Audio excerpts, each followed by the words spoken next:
Assalamualaikum warahmatullahi wabarakatuh.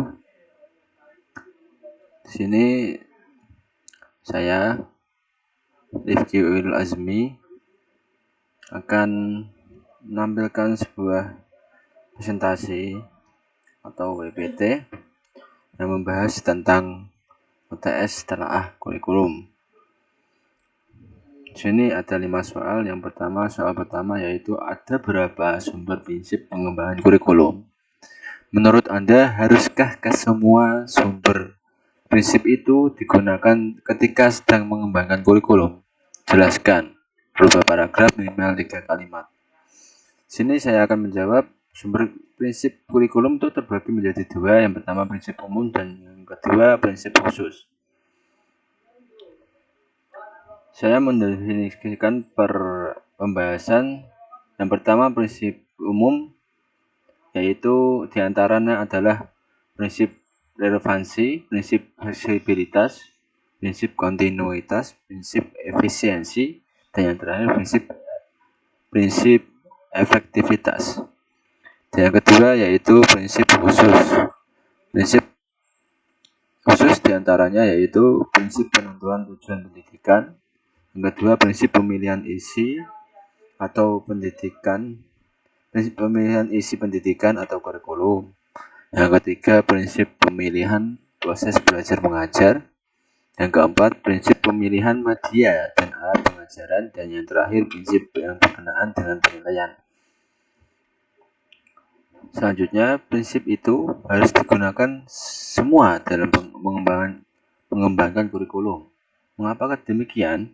Karena itu sebuah pijakan atau dasar dalam mengembangkan kurikulum dan harus memperhatikan prinsip-prinsip dasar seperti prinsip di atas yang bertujuan untuk mengembangkan kurikulum dengan baik dan terarah agar di dalam kurikulum tersebut terjadi relevansi antara komponen-komponen yang ada. Ya, soal kedua, jelaskan apa yang dimaksud dengan pendekatan yang berpusat pada dosen dan pendekatan yang berpusat pada mahasiswa. Menurut saudara, kurikulum yang berlaku di Indonesia saat ini menganut pendekatan yang mana? Jelaskan disertai dengan contoh penerapannya. Sekurang-kurangnya 2 kurikulum yang ditelaah. Berikut mengenai pendekatan approach merupakan seperangkat asumsi yang berhubungan dengan hakikat belajar dan mengajar.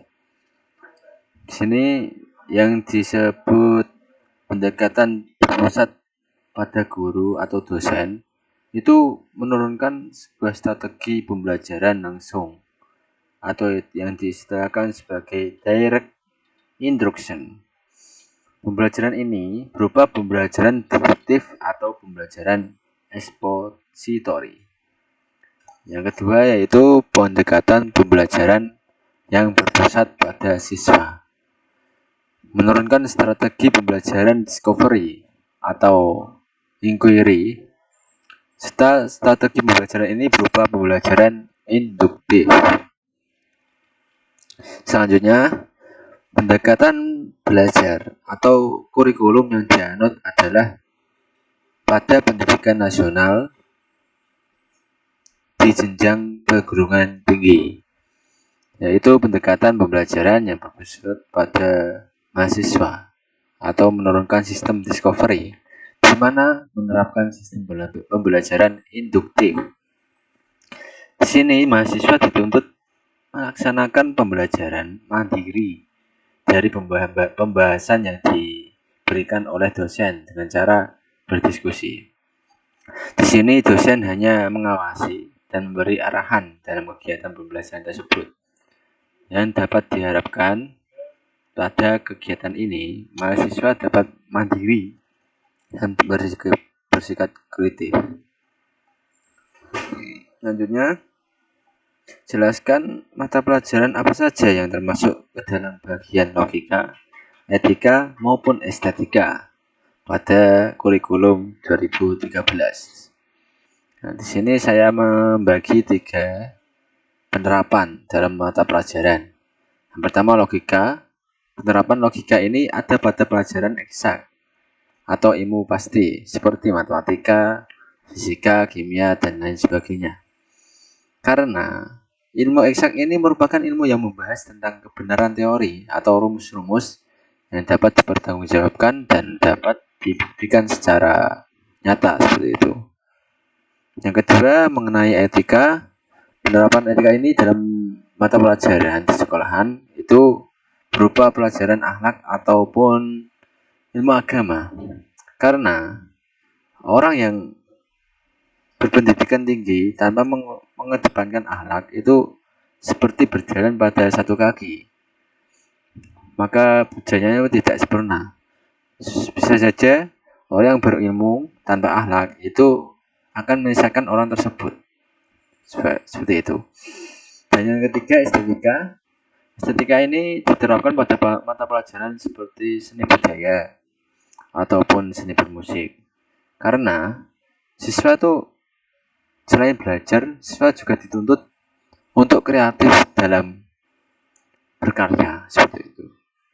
Karena dengan ilmu seni ini, siswa akan terbangun kepribadiannya menjadi kepribadian yang kreatif dan memiliki potensi dalam berkarya. Yang soal keempat, jelaskan apa yang dimaksud dengan fungsi sumatif dan fungsi formatif. Berikan contoh penerapannya dalam pembelajaran bahasa Indonesia. Di sini saya akan membahas mengenai fungsi formatif, yaitu merupakan suatu jenis evaluasi yang disajikan di tengah program pengajaran yang mempunyai fungsi untuk memantau atau memonitor di mana dapat mengetahui kemauan belajar siswa dalam kesehariannya.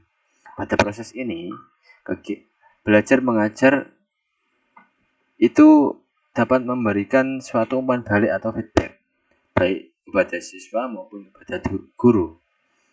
Nah, yang kedua mengenai sumatif adalah suatu penilaian yang pelaksanaannya itu dilakukan pada akhir tahun atau akhir program. Atau lebih spesifiknya bisa dikatakan penilaian yang dilakukan pada akhir semester atau akhir tahun. Tujuannya adalah untuk melihat hasil yang dicapai oleh para siswa, yaitu seberapa jauhkah tujuan-tujuan kurikuler yang berhasil dikuasai oleh para peserta didik. Dan bentuk penilaiannya ini pun dititik beratkan pada penilaian yang berorientasi kepada produk, bukan kepada sebuah proses. Nah, di sini ada beberapa contoh. Yang pertama yaitu contoh formatif. Nah, dalam pembahasan mengenai unsur intrinsik pada mapel bahasa Indonesia misalnya. Nah, guru ini mengadakan suatu tes formatif guna menindaklanjuti pembahasan yang memang belum dikuasai oleh siswa. Dengan ini, guru akan mengetahui sampai mana materi yang diajarkan dapat dipahami oleh siswa. Guru dapat mengulang kembali materi yang belum bisa dipahami siswa dengan adanya fungsi formatif ini.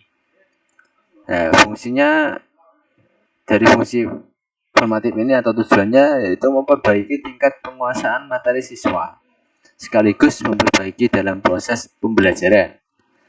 Nah, ini contoh dari fungsi sumatif.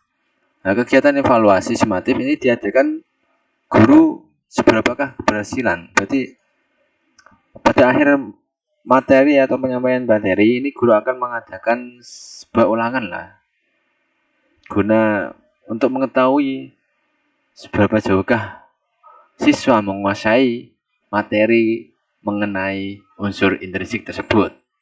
Jikalau siswa tidak dapat lulus atau dikatakan gagal, maka siswa tersebut harus mengulang materi kembali seperti itu. Dan yang terakhir yaitu soal nomor 5. Agar kurikulum yang dihasilkan bisa berguna dan bermanfaat untuk individu, masyarakat, kemajuan, prinsip pengembangan kurikulum manakah yang harus dipenuhi? Jelaskan alasannya beserta contohnya. Contoh penerapannya dalam pengembangan kurikulum 2013. Nah, di sini pengembangan kurikulum 2013 ini mencakup 4 hal, yaitu relevansi, fleksibilitas, kontinuitas, dan efektivitas. Nah, yang harus ditekankan pada pengembangan kurikulum ini agar berguna di masyarakat, individu maupun lingkungan, yaitu yang harus ditekankan adalah mengenai relevansi. Karena relevansi ini memiliki makna yang sesuai dan atau serasi. Jika mengacu pada prinsip relevansi, setidaknya kurikulum itu harus memperhatikan aspek internal maupun eksternal. Nah, contoh aspek internal itu terdapat pada bagaimana cara pembelajaran yang efektif pada suatu sekolah seperti itu. Nah, yang eksternal tuh bagaimana output kita atau hasil yang kita pelajari itu dapat bermanfaat bagi masyarakat seperti itu. Mungkin itu penjelasan dari saya. Kurang lebihnya mohon maaf. Jikalau ada kata-kata yang kurang berkenan, saya mohon maaf sebesar-besarnya. Terima kasih. Wassalamualaikum warahmatullahi wabarakatuh.